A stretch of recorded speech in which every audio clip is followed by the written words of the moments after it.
This program is brought to you by thepodcastfactory.com.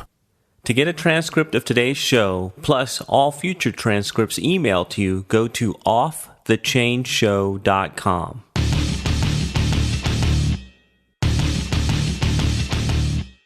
Prepare yourself for the uncensored, nothing held back, no BS reality of how business and life really work. Doberman Dan is off the chain. I'm going to narrate my life too, Jonathan. Looking at notes, shuffling papers. Doberman Dan then picks up a blue pen. Why blue? It has to be blue. All right. That's why. I always say that, don't I? It has to be a blue pen. And the reason There's a reason for that. I ask you because I only like to write in blue pens. That's why I asked. Well, that's interesting because there is a very important reason why I only use a blue pen, why I insist my proteges, my knights in the marketing Camelot, use a blue pen when they write their stuff. All right, you go and first. That very important reason is because I like blue. That's my favorite color. Ta-da!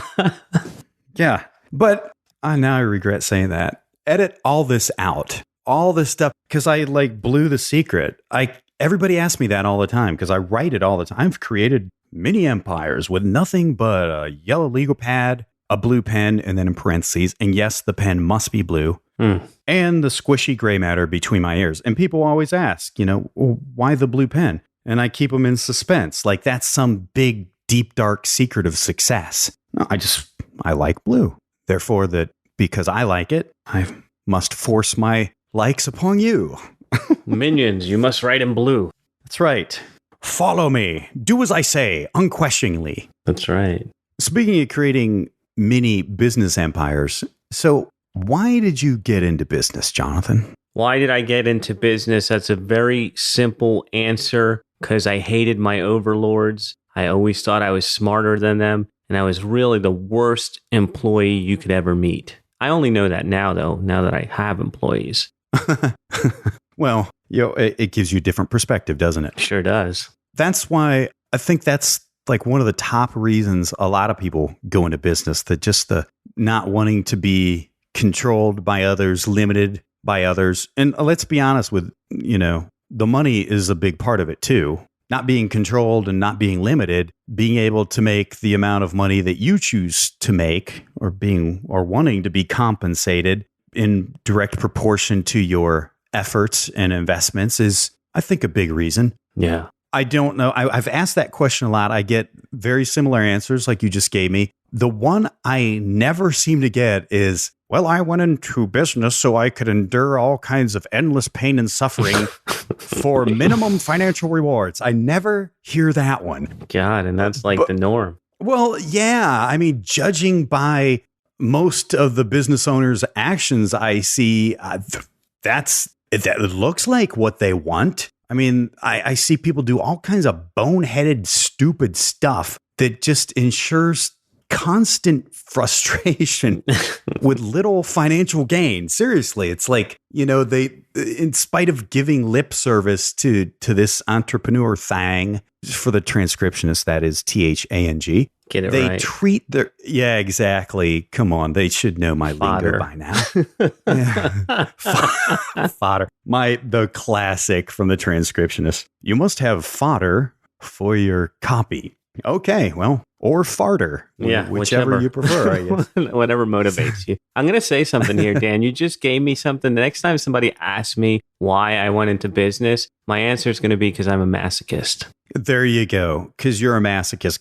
Because that does seem like what most people are doing. I mean, and here's my perspective on this. They seem to be, so they talk up this entrepreneur thing, but they treat their business and their personal time like they're an employee. And I got to tell you, that is, I believe, for every drop of rain that falls, a flower grows. I believe that I couldn't help it, Jonathan. I believe that is one whopper of a boo-boo. Being an entrepreneur or striving to be an entrepreneur, but yet treating your time like you're an employee. Like a hoe. I have like a hoe.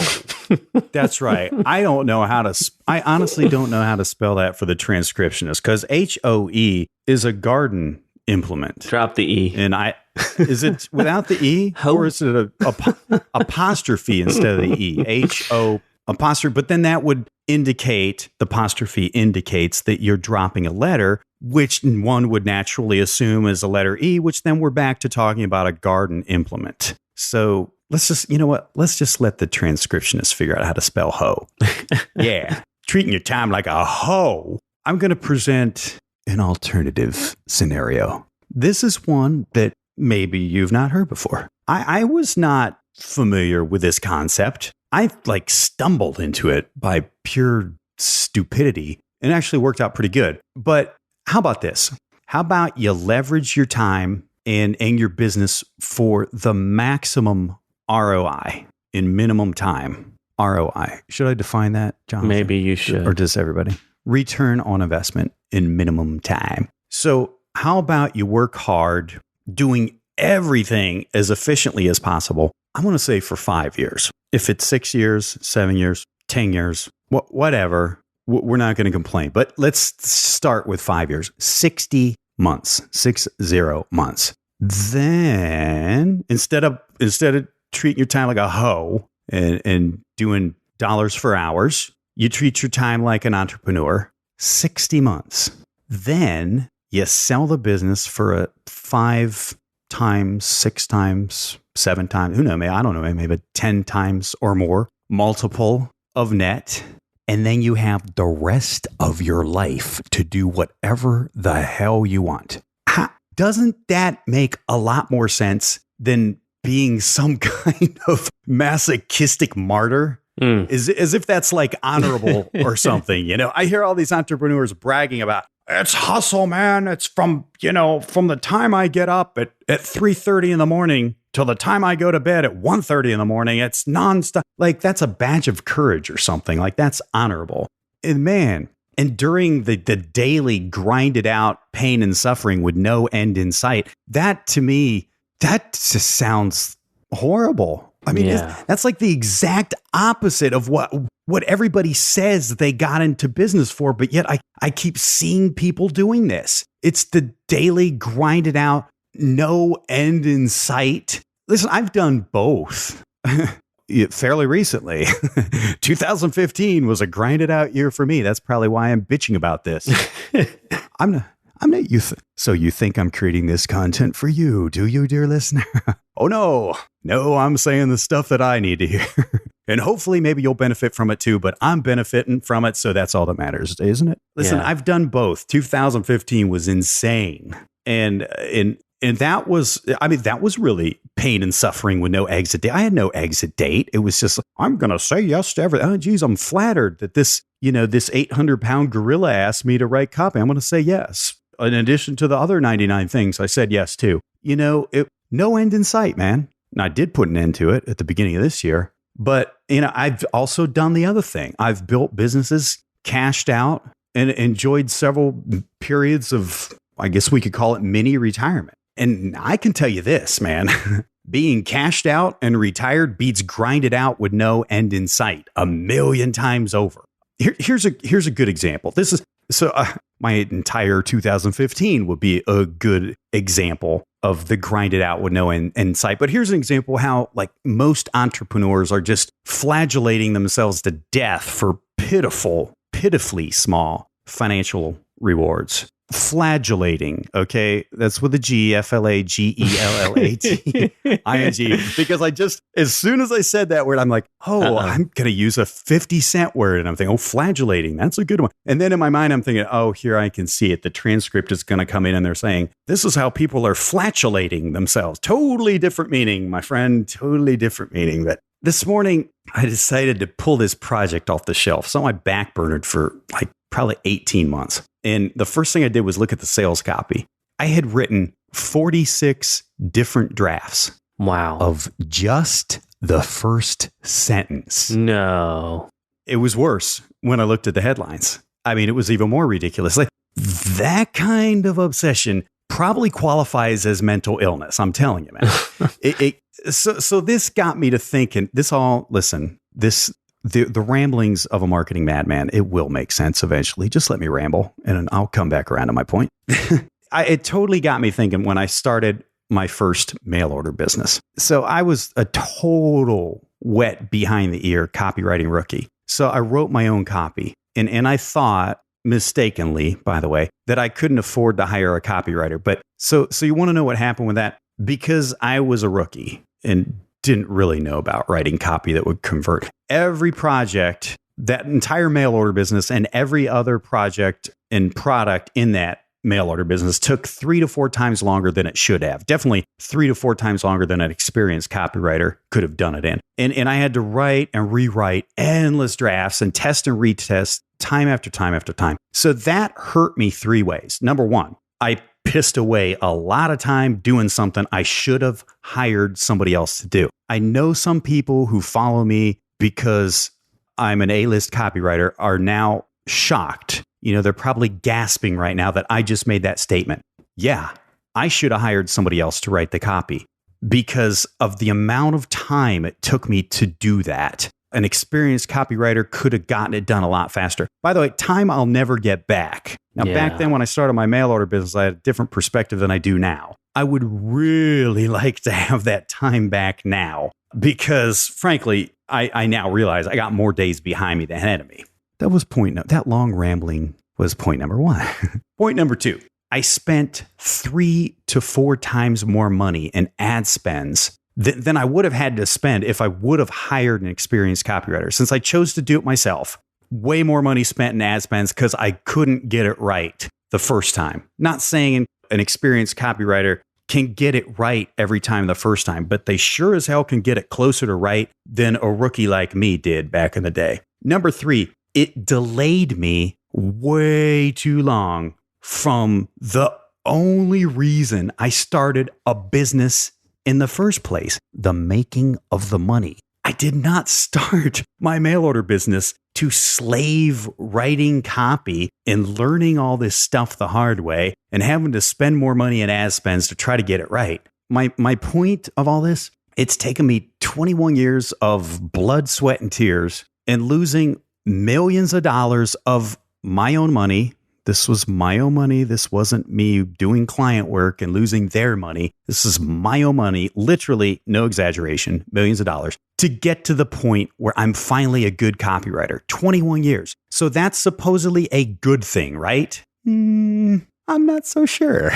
Looking back in hindsight, I realize now it was really counterproductive to my initial goal, which was having a business that made as much money as possible, as fast as possible. The mail order business was not my passion. It was a way to make the money I needed to do my passion, which was music. So look, would you rather spend a decade or 2 struggling to get good at something and missing out on millions of dollars in the process, and possibly even missing out on what could be a lifelong retirement after 5 years, like we just talked about? Or is it better? Is it going to be a better use of your time to just pay a dude or dudette to handle that stuff for you? Okay. I realize there's activities that only you should be doing, but you're probably 80% of your activities are probably activities you should be hiring somebody else to do, especially if we're talking about copywriting. And this is not a pitch for you to try to hire me. I am not taking clients anymore. But if we're talking about copywriting, listen, you can hire a person who's already spent the required decade or 2 or 3 paying the price to become a great copywriter. You can hire them and get to your making of the money goal a lot faster. That way, there are plenty of copywriters out there. I know most of them. Well, as I used to say, I know all of them. I know most of them. And there are some really, really good ones that are more than happy to, here's that word again, Jonathan, hoe themselves out for really what amounts to peanuts compared to what your potential return on investment is going to be on this dealy bop. So, they say wisdom comes from decades of screwing up. So therefore, I have a lot of wisdom. With darn near 30 years as an entrepreneur and 21 years as a direct response entrepreneur, and with more monumental mistakes than you could possibly imagine. And the biggest mistake is having the opportunities of an entrepreneur, but thinking and acting like an employee. Boom. So it's like the analogy is anointing myself the general. I'm the general of this deal. I'm going to direct the troops. And then constantly running down to the front line, picking up a rifle and doing the job of the grunts. And then running back up the hill to be the general again. Ad infinitum. Dumb.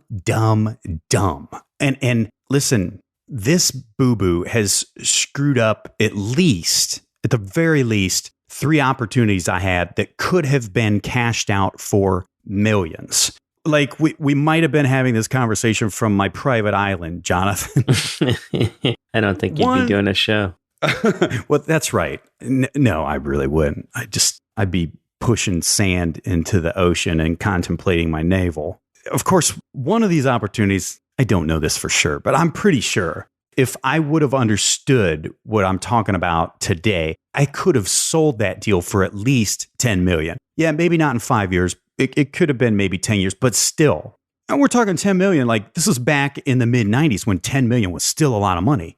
But I'm pumped. The lesson, you gotta think and act like the general, not the private, not the grunt. Anything less, and you've got a job, man, regardless of how much money you're making. And it's a job that will never end because no smart entrepreneur or investor in the world would ever consider buying a business like that because it ain't a business.